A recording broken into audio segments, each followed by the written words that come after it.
Il y a toujours un certain malaise quand on parle d'un film. C'est souvent à la Cinémathèque à Bercy. Et je vois que les discussions sont souvent assez limitées après les films ou avant les films. Mais ce qui me frappe, c'est que le film est une activité collective, tout comme la politique d'ailleurs. Ça n'est jamais limité à une seule personne. Si la personne n'est pas bien entourée, ça ne fonctionne pas. On voit que Macron n'est pas bien entouré actuellement, ça ne fonctionne pas. Dans le cinéma, c'est pareil. Il y a les comédiens, il y a le scénario, et puis il y a toute l'équipe technique, de prise de vue, etc., de son, qui peut jouer aussi un rôle. Ce qui fait que on ne peut pas tout mettre sur le compte d'un seul personnage. Ça, c'est un premier point. Deuxièmement, quand on est d'un certain niveau de cinéphilie, on ne peut pas réagir sur un seul film. Il faut parler de l'œuvre d'un auteur, du genre dans lequel le livre s'inscrit, le film s'inscrit, etc. Ça, il faut un minimum d'érudition, sinon on tombe à un très bas niveau de discussion.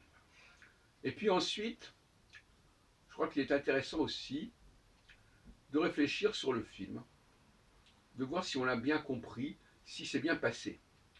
Et ce que je veux dire par là que, bon, il peut y avoir un scénario, bon, qu'on ne connaît pas, on ne connaît qu'à travers le film généralement, et si le cinéaste est bon et si la direction d'acteur est bonne, il y a une fluidité dans le scénario. Les choses se comprennent. Parfois subtilement d'ailleurs, mais enfin elles se comprennent. Quand le film est mal conçu, mal maîtrisé, il y a des choses qui sont un petit peu étranges. Elles sont écrites. Alors c'est ça le passage, j'en ai déjà parlé.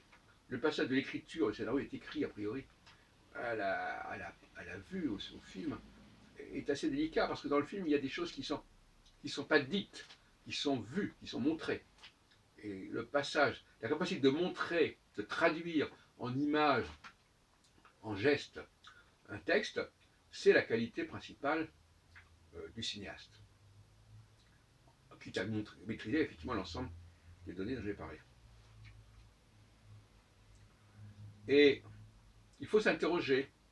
Il faut se dire, tiens, pourquoi ça s'est passé comme ça Est-ce que c'est pas. Est-ce que. Il y a des ellipses dans un film, il y a des choses qui peuvent avoir échappé. C'est pour ça que je défends l'idée d'une critique collective. Je pense que c'est toujours intéressant de faire discuter un groupe de personnes sur un sujet, et pas une personne unique. Donc non seulement parce qu'à ce moment-là, les gens vont se poser des questions que l'autre personne, telle personne pose cette question, l'autre personne n'y avait pas pensé. Ça, c'est intéressant. Et puis au bout du compte, on s'aperçoit effectivement qu'il y a des choses qui sont passées ou qui ne sont pas passées, qui n'ont pas été bien traduites, qui n'ont pas été bien comprises.